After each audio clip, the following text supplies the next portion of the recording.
வணக்கம், நான் உங்கள் மணிகண்டன். இந்த ஒரு வீடியோவில் என்ன பார்க்க போகிறோம் பார்த்தீங்கன்னா, நம்மக்கிட்ட இருக்க நம்பர்ஸை எப்படி டெக்ஸ்ட் ஃபார்மேட்டுக்கு மாற்றுறதுங்கிறத பற்றி தான் பார்க்க போகிறோம். வீடியோ வந்து ரொம்ப ஷார்ட்டாக தான் இருக்கும்.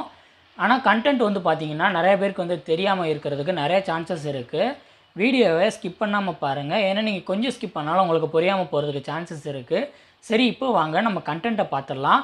அதுக்கு முன்னாடி நம்ம சேனல் நீங்கள் இன்னும் சப்ஸ்கிரைப் பண்ணலைன்னா மறக்காமல் சப்ஸ்கிரைப் பண்ணிவிட்டு பக்கத்தில் இருக்க பெல் பட்டனை தட்டி ஆலில் போட்டுக்கோங்க. அப்போ தான் நான் போகிற அடுத்தடுத்த வீடியோஸ் எல்லாமே உங்களுக்கு நோட்டிஃபிகேஷனில் வரும்.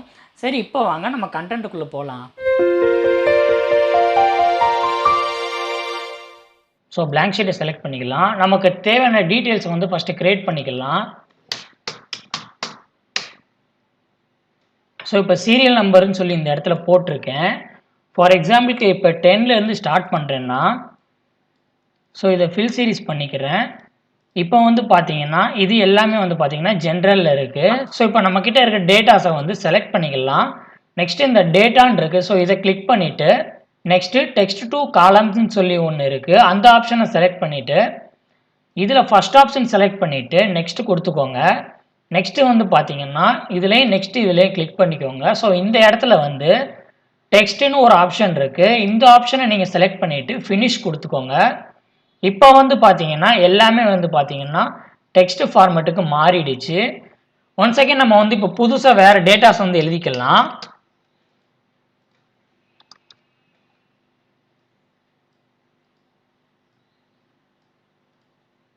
இதில் ஃபில் சீரிஸ் கொடுத்துட்டேன். இப்போ வந்து பார்த்தீங்கன்னா இது எல்லாமே வந்து பார்த்தீங்கன்னா ஜென்ரல் ஃபார்மேட்டில் இருக்குது. இப்போது இதை நம்ம டெக்ஸ்ட் ஃபார்மேட்டுக்கு மாற்றுறதுக்கு எல்லாமே ஈவனாக 6 டிஜிட்டில் வந்து வர்ற மாதிரி நம்ம இப்போ மாற்ற போகிறோம். ஸோ அதுக்கு வந்து பார்த்தீங்கன்னா ஒரு ஃபார்முலா ஒன்று யூஸ் பண்ணோம். ஸோ ஈக்குவல்ஸ் டெக்ஸ்ட்டுன்னு டைப் பண்ணிக்கோங்க இந்த இடத்துல. நெக்ஸ்ட்டு ஒரு ஓப்பன் ப்ராக்கெட் போட்டுட்டு அது என்ன வேல்யூவோ அந்த வேல்யூவை செலக்ட் பண்ணிக்கோங்க. நெக்ஸ்ட்டு கமா கொடுத்துட்டு ஓப்பன் டபுள் கோட்ஸ் ஒன்று போட்டுக்கோங்க. நெக்ஸ்ட்டு வந்து பார்த்தீங்கன்னா 6 டிஜிட்டில் வந்து நம்பர்ஸ் வேணும்னு நீங்கள் நினச்சிங்கன்னா 6 டைம்ஸ் வந்து 0வை வந்து ப்ரெஸ் பண்ணிக்கோங்க. நான் இப்போ 6 டைம்ஸ் ப்ரெஸ் பண்ணிவிட்டு டபுள் கோட்டேஷனை க்ளோஸ் பண்ணிவிட்டு நெக்ஸ்ட்டு ப்ராக்கெட்டையும் க்ளோஸ் பண்ணிவிட்டு நான் என்டர் கொடுத்துட்றேன். இப்போ இந்த இடத்துல வந்து பார்த்தீங்கன்னா 6 டிஜிட்டில் இருக்குது. பட் ஆனால் இது வந்து பார்த்தீங்கன்னா இந்த இடத்துல ஜென்ரலில் தான் இருக்குது. ஸோ இந்த ஃபார்மேட்டுக்கு மாறுறதுக்கு என்ன பண்ணணும்னா நம்ம ட்ராப் டவுன் பண்ணிக்கலாம் ஃபஸ்ட்டு. நெக்ஸ்ட்டு நம்ம ஃபார்முலா போட்டு வச்சதை ஃபார்முலாவை ரிமூவ் பண்ண போகிறோம். ஸோ அதுக்கு என்ன பண்ணணும்னா நம்மக்கிட்ட ரிசல்ட் வந்த டேட்டாஸை எல்லாமே காப்பி பண்ணிக்கோங்க. நெக்ஸ்ட்டு வந்து பார்த்தீங்கன்னா பேஸ்ட் ஸ்பெஷல் பண்ணிக்கோங்க.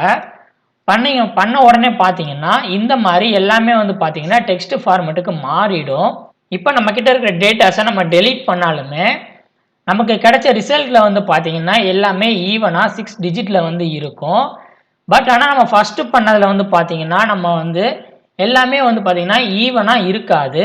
எல்லாமே வந்து பார்த்தீங்கன்னா யூனிக்காக இருக்கும். இந்த 2 மெத்தடுக்குமே இது ஒன்று தான் வந்து டிஃபரன்ஸு. மித்தபடி பார்த்தீங்கன்னா ரெண்டுமே சேம் தான். ஓகேங்க, கண்டென்ட் இதோட முடிஞ்சிச்சு. நான் ஒரு விஷயம் வந்து உங்கள்கிட்ட ஷேர் பண்ணலான்னு நினைக்கிறேன். ஆக்சுவலாக வந்து பார்த்தீங்கன்னா இன்றைக்கி மண்டே வந்து பார்த்தீங்கன்னா ஒரு அன்பாக்சிங் வீடியோ போடலாம் அப்படின்னு நான் நினச்சேன். மணி என்ன அன்பாக்சிங் வீடியோ சொல்லவே இல்லை, எதுவுமே சொல்லவே இல்லைன்னு நீங்கள் கேட்கலாம். ஆக்சுவலாக வந்து பார்த்தீங்கன்னா நம்ம சர்ப்ரைஸ் கொடுக்கலாம் அப்படின்னு நான் நினச்சேன். ஆனால் வந்து பார்த்தீங்கன்னா அதுக்குள்ளே பார்சல் நானே வந்து ஓப்பன் பண்ணி பார்த்துட்டேன். அதுக்கடுத்து எனக்கு ஞாபகமே வந்துச்சு, அடடா நம்ம வீடியோ எடுக்கலேன்னு சொல்லிட்டு. சரி, ஒன்றும் பிரச்சனை இல்லைங்க. நம்ம வந்து பார்த்தீங்கன்னா அடுத்து நம்ம மோட்டோ விளாகிங்கில் வந்து அதை நான் ரிவ்யூ பண்ணுவேன். இப்போ நீங்கள் கெஸ் பண்ணியிருப்பீங்க, அப்போ நீ மோட்டோ விளாகிங்காக ஏதோ ஒன்று வாங்கியிருக்கு அப்படின்னு சொல்லி நீங்கள் நேரம் கெஸ் பண்ணியிருப்பீங்க. ஆமாங்க, நம்ம மோட்டோ விளாகிங்காக வந்து பார்த்தீங்கன்னா ஒரு ஒன்று வாங்கியிருக்கோம். அது வந்து பார்த்தீங்கன்னா நீங்கள் அடுத்த மோட்டோ விளாகிங்கில் வந்து அதை பார்ப்பீங்க. சரி, ஓகே. இந்த வீடியோ உங்களுக்கு ரொம்ப பிடிச்சிருந்தா இந்த வீடியோக்கு ஒரு லைக் கொடுத்துருங்க. மறக்காமல் நம்ம சேனலை சப்ஸ்கிரைப் பண்ணிவிட்டு பக்கத்தில் இருக்க பெல் பட்டனை தட்டி ஆலில் போட்டுக்கோங்க. அப்போ தான் நான் போகிற அடுத்தடுத்த வீடியோஸ் எல்லாமே உங்களுக்கு நோட்டிஃபிகேஷனில் வரும். Okay, this is sign off time. நான் உங்கள் மணிகண்டன். Tata, by by.